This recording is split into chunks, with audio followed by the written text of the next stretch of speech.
Hey, Tim Sykes, millionaire mentor and trader here with an interesting video because I was recently asked to be on this video debate, I guess you could call it. Do all millionaires think the same? And I was very honored to be invited by Jubilee. I'm a big fan of their channel. I'm a big fan of this video. But at the same time, this video really was edited and cut short because, it was a long interview. And I think that a lot of the answers that I gave need a little more explaining. So I'm going to answer more fully in depth, just so that you can understand where my mind is at, because some of it I think can be a little confusing. And leave a comment below this video. Let's see what you think of my video responses, and why I keep doing these kinds of videos, or I've done reality TV shows where it's very edited, and I don't necessarily come across the best, especially with abbreviated answers. So here's the video, we're gonna play it. Self-made has to be somebody that was growing up broke. I disagree with that. You can mow lawns for a few months and make like a few $1,000s. You know how many lawns I'm gonna have to mow? It's a lot of lawns. And so that was the first thing in the video where it's very controversial, like, are you self-made if you start with a few $1,000s? And yes, you can mow lawns, for a few weeks or a few months and save up a few $1,000s. It blows my mind, the laziness that's out there. I think that's what, the biggest problem with society is, like, oh, woe is me, I'm broke, or woe is me, I only have $1,000. Like, even if I lost all of my money, I could beg on the streets, and with what I've learned over time, I could probably make a few $1,000s pretty quickly, either mowing lawns or begging or doing some kind of manual labor. But a lot of people who are broke or have $500 or $1,000 to their name, they don't think right. So I know that I'm not going to be the most popular or most liked character, but I don't care. I'm not in this to be liked. I'm trying to give you useful strategies and tips that can get you out of your normal lives. The key to my success is just working hard, like 18 to 20-hour days every day of my life, and having no life, but having a lot of money. So that comment got me into some trouble. If you look at some of the comments, like, why do I work so hard? Oh, it's only about money. But what they cut out here is the fact that I love my job. Like, also, I'm not stock trading 18 to 20 hours a day. You can't do that. The markets aren't open that much, and I don't trade international markets. I'm making video lessons. I'm blogging. I'm responding to emails. I'm giving live webinars. And I'm trying out new stuff with my charity, too. They actually cut out pretty much all my stuff with my charity. So people are just very confused. But I played, like the stereotypical Wall Streeter, so I accept that.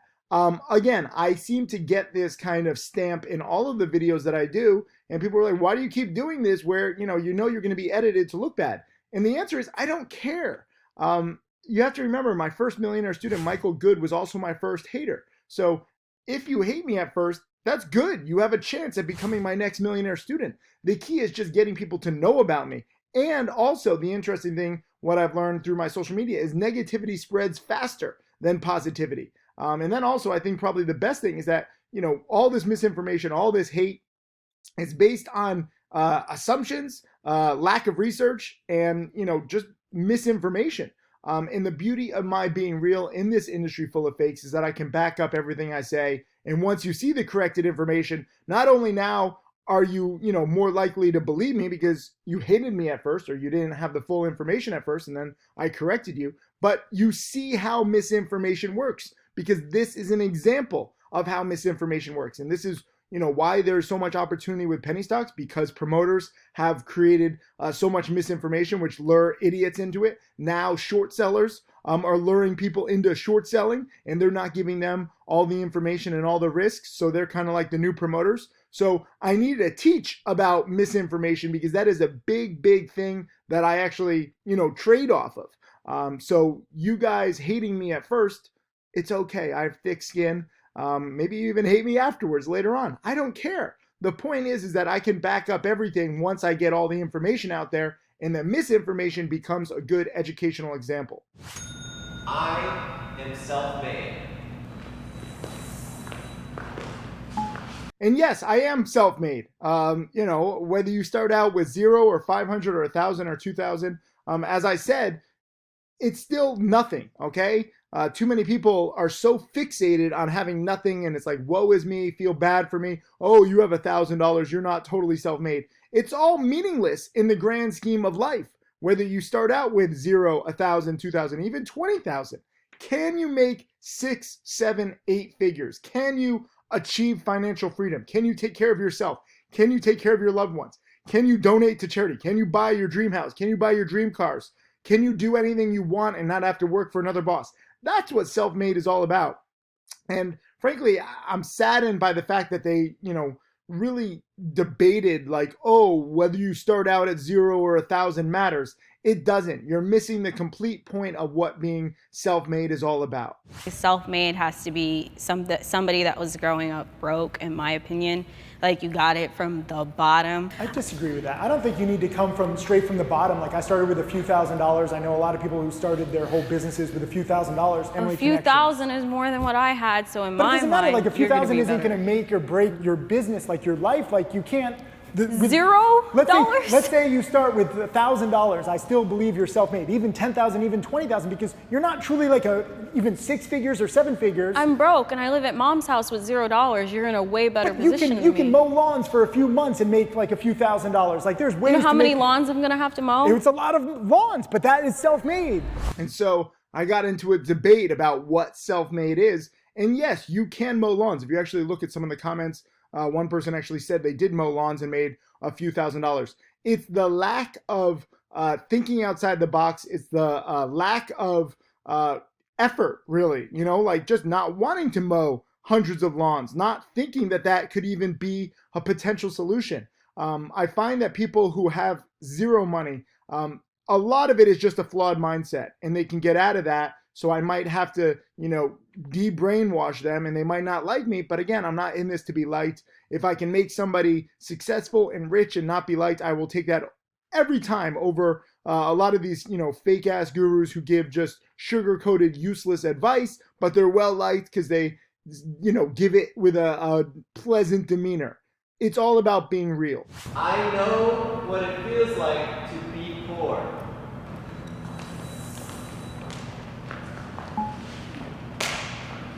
So this got a lot of controversy because we did the high five that me and this other girl, disagreed that we don't know what it's like to be poor. I'm not trying to rip on poor people. We were giving a high five in the fact that we were honest, okay? A lot of people think that they have the poor mindset, but they really don't. And if you actually see, we got into a much longer debate about what it means to be poor in like third world countries.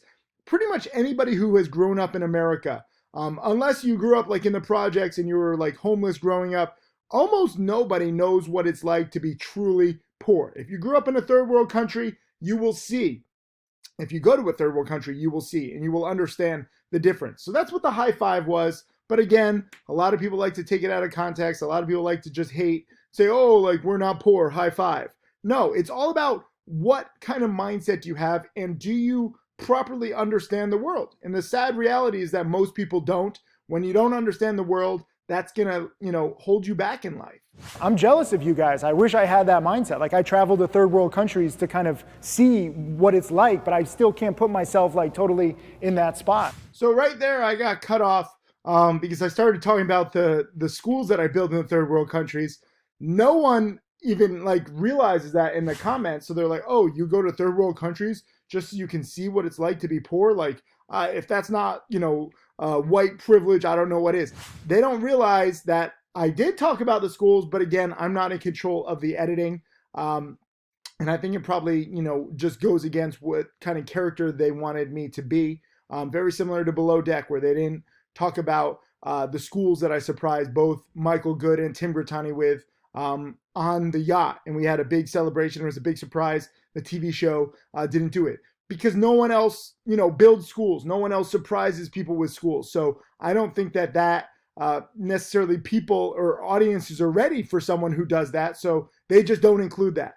I do not just visit third world countries to try to figure out what it's like to be poor. I go to the third world countries to visit the schools, the soccer stadium, the medical centers that my charity has built. I visit with the community. I talk with the community. I see what more I can do to help them.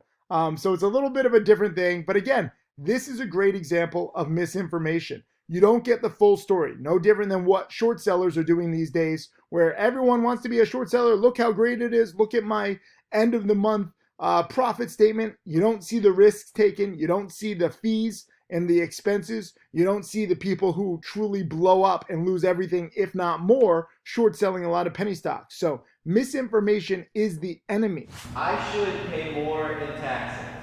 3, 2, 1, go.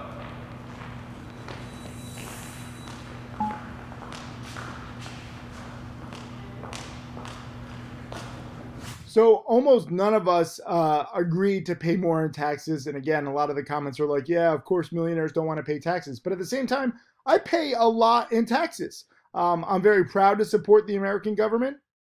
Obviously, I think that we could do better, on many levels. But at the same time, I believe in America and I believe in paying taxes. I don't think that I should necessarily pay more. But then it gets interesting. Watch this. I mean, I just don't appreciate it when big companies who sell a lot of their services like in the US and then they have some like Ireland tax status where they're getting out of it, like Apple and Amazon and these big companies that theoretically should pay billions in taxes while it's us average people who are really supporting the government. I think there should be a little less inequality there. Amazon paid $0 in taxes. Did you see Bezos is donating to Australia for the wildfires? He donated $690,000. Yeah. And he makes an average of $200 million per day. Yeah. And he put out a whole press release. And I'm just like, come on, dude, like, give a little more. So with Jeff Bezos, he actually, a few weeks later after this video was published or was filmed, Bezos actually donated $10 billion. So he made up for it. But my point is that a lot of billionaires can donate a lot more money to helping the world. And I don't care if you create jobs, if you say, look how good I am in business, you can also just donate a little bit more. I obviously donate a larger than normal, larger than sane portion of my income to charity, but that's just me. At the same time, if you look at some of these top wealthy people, it's like 0.001. And I'm proud of Jeff Bezos for, finally now donating $10 billion. That's a meaningful chunk. I've spent an absurd amount of money on something because I can. Go. I mean, I grew up wanting cars. Like my whole bedroom was like plastered with cars on the wall. And then when I could actually buy it, it was like it's so fun, right? Well, it was fulfilling a childhood dream. It wasn't even about the car. It was the challenge. Yeah. Then once I had all the cars, the thrill was gone, so I didn't need it. So I think that you should all have like dreams and chase those dreams, whatever they are. Maybe they don't cost that much. And so I agree with that 100%. The cars were nice when I had them. I mean, I've sold all my cars now. I don't need them. I travel all the time. It's a little more environmentally friendly. I actually sold them to a collector, so the cars are off the road. But also, I think that you should dream big. Like, so many people rip on like, oh, you shouldn't want nice things. You shouldn't be so materialistic. If that drives you, if that pushes you to excel and study, do it. Whatever it takes to inspire you. And then I think once you do get those material goods, you'll realize, as all my millionaire students and I have realized, that there's more to life. But at the same time, like, you can't just say, oh, there's more to life, don't want cars. I mean, don't like tread on other people's dreams. Allow them to dream big and then earn it. I used to buy a lot of bags, I'm not even gonna lie. And then once I got there, it was kind of like, I don't have a man, I don't have kids. What am I doing? But the question wasn't like, what do you think about what's important now? It's like, have you done it in the past? You can't change your past. If you do, are we doing changing the future? Like, what do you think about material possessions now? Like, I'll change, I don't need them. But in the past, I've had them. So I've fulfilled my childhood dreams. Now I'm good. And that is 100% true. I encourage you to try to fulfill all of your childhood dreams and more, and then evolve. And then, always look to see what makes you happy. Because the things that you want during childhood might not make you happy in the future. But don't regret chasing your childhood dreams. Don't regret spending a lot of money on something that you want. Just try to learn from it. No different than in trading, where I say, no matter how much money you've made, always try to, be introspective and think how you can do better. Tim Grittani just passed $10 million in profits the other day, making $160,000 on his birthday. The next day, he missed a lot of plays and he had a very introspective tweet saying he's still working on it. Just think about that. Arguably the greatest penny stock trader in the world with the most profits of anybody that I follow. he's still saying he can do better. And the crazy part is that I have a lot of newbie students where they make $3,000, $4,000, $5,000 and they think they know everything. Somebody who's made over $10 million admits that he doesn't know everything, admits that he makes mistakes. I wish more people could do that. Inequality is one of humanity's biggest problems.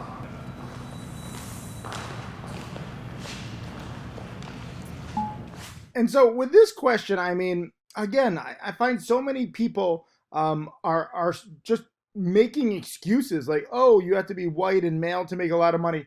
And, you know, I actually went off for a while on that, where the internet, you know, democratizes everything. Like, it doesn't matter what, you know, age, gender, sex you are. Like, none of that matters. Your background doesn't matter. All that matters is you have access to the information. What can you do with it?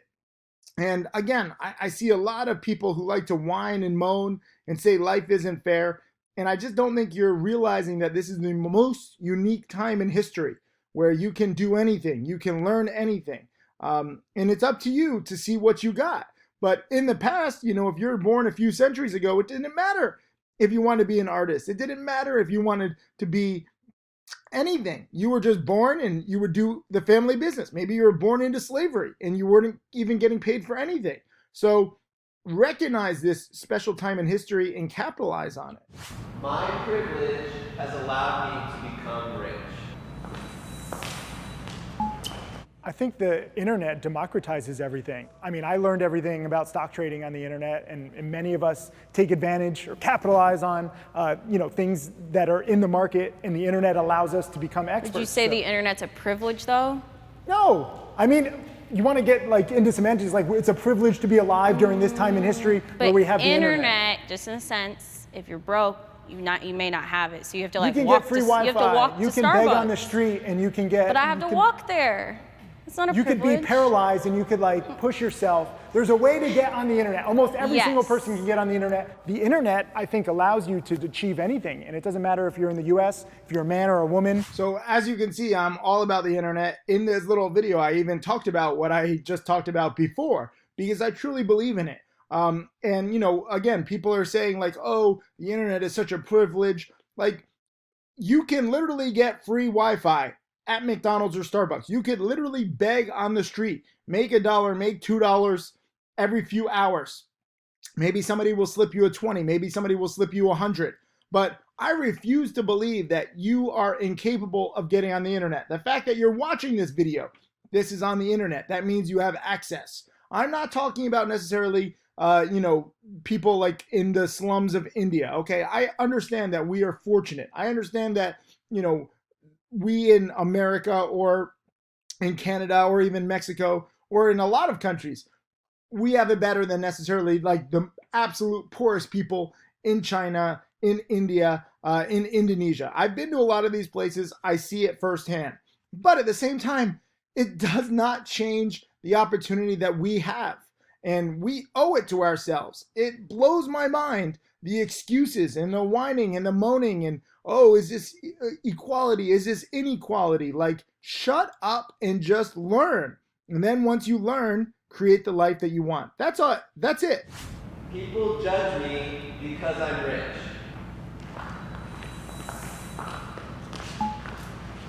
But even on social media, it really just depends what you post. That's very much I have a a stupid controlled $30,000 environment. watch just for social media. Like, I don't even, if you ask me what time it is, I check my iPhone. I don't even know if this thing works. But like, when you're trying to grow your business, especially for me, like in stock trading, why do you get into stock trading? Is it fun? No, it sucks, but you can make money. So for social media, you kind of have to show it. So here, you know, I'm talking about the watch. I've actually upgraded. Now this is a $40,000 plus Rolex, but at the same time, who cares? Who cares what you put on social media? Who cares what you don't put on social media? Everyone is so worried about what other people think. Just, you know, focus on what you love and really be meticulous about it. Part of the reason why I show the watch and who I am on social media is not to brag. You know, bragging was many years ago for me. Now it's to inspire students. And I see that material goods like Lamborghinis or big mansions or watches, or, you know, to a lesser extent, what I'm really into now, like building schools, it motivates my students to study harder. So I get it. Many people on the internet, they don't have students. They're not trying to teach. So, you can post whatever you want, but the way that I post is designed to make my students excel. When my students excel, my business grows because I have more testimonials. Other people start seeing, oh, this is worth it. So you really have to think, what is your purpose on social media? Why are you posting? Okay. Am I posting my charity stuff to look good? No, I'm posting my charity stuff because I think that there's an opportunity there to really spread awareness about issues that people don't see. I post about the luxury goods to motivate students to study harder. Everything is posted with purpose. And I think that more people should do that rather than whining and moaning. If I had $1 for every whine and moan that I see, I would be a trillionaire. Money can buy happiness. Go. Money allows you to buy freedom, and then freedom gets you the ability to have more time to find what makes you happy. It's not a direct result. And this is the thing, money buys you freedom. Freedom gives you more time to find what makes you happy. That is a simple thing. And as I'm about to debate right now, money can sometimes directly lead to happiness, right? Because if someone needs like a life-saving surgery that costs money, and you buy that surgery and you save someone's life, that is buying happiness. That's buying life. There's so much, just debate, like, is this right? Is this politically correct? I wish that people would just give it up and just say, you know what? Let me try to be free. What do I have to do to be free? And whether you're self-made, whether you inherit money, it doesn't matter. You're free. And I would say it's actually better to be self-made. It's better to earn the money yourself because then it's more gratifying because theoretically you had the ups and the downs, so you're more grateful for it. I know a lot of people who inherited money. Yes, technically they're free, but their mindset is all messed up because they did not earn it. And a lot of these trust fund babies are just, weird. Like, let's say your mom or your dad or somebody that had a severe illness, was in the hospital and they had X amount of time to live. Now this person makes you extremely happy, and it's going to cost $1 million or $2 million for this surgery that they need to survive, and you save them. Like, you quite literally just bought happiness. Now that's not to say that it buys happiness in every area of life. But it can. But in certain areas, money definitely can buy happiness. My most fulfilling asset is the house that I bought my parents. Exactly. And I am so grateful to be able to do that. You were serving another person. 100%. Exactly. So, that's pretty much the video. We had a much longer debate in person, but as you see, there's so much concern about what it looks like to be a millionaire, with taxes and social media. And for me, I think the biggest thing, one of the biggest things at least with being a millionaire, is I just don't give up. I don't, IDGAF. And that's the beauty of being, self-made. That's the beauty of not relying on others. I don't have to tiptoe. I don't have to worry about as much about other stuff. The world is a crazy place filled with snowflakes everywhere these days. But I can just be free, and I can say what I want, and I can do what I want. I'm not beholden to a boss that I hate. I'm not in debt, so I don't really have to think in terms of, taking care of tasks that I don't want to in the short term. I can focus on bigger goals. And I wish more people would do that. If you actually look at studies, it shows that if you have a big goal as opposed to a small goal, it increases your daily performance 15 to 25%. But unfortunately, most people have bills, they have responsibilities, they're beholden to a boss, to a job, stuff that they don't necessarily love, stuff that they usually actually hate, but they have to pay their bills. I wish that more people would use the internet, use this opportunity in history, and just become free. And once you become free, you have more time for yourself. You can live a more fulfilling life. You can go chase your big goals. And that's why I love being a millionaire. It's not just about the money. It's everything that comes with it. So again, why do I do these videos where I don't get to tell my whole story? And what's usually told is pretty negative and vomit inducing. I don't care. Again, I don't care about the negativity. I welcome the haters. I welcome the hate. I welcome the ignorance because I have an educational business. So all the misguided assumptions, all of the hate can be cured with honesty, with information. I'm filming this from my bed. This is where I work most of the time. If I'm in a nice place on a nice island, I'm still usually in my hotel bed. That's just what I choose. Some people like desks. Some people like, the beach. I've traded from the beach before. I make video lessons from the beach. I have absolute freedom, and I want more people to have that too. So leave a comment below. Let me know what you think about the Do All the Millionaires Think the Same video. Tell me what you think about my reaction video, talking about this stuff, debating, discussing. This is all good stuff. And when it comes to money, it's such a taboo subject. There's really not enough debate, not enough discussion, because people are afraid of looking bad. And unfortunately, all of society suffers because we haven't really researched this niche enough.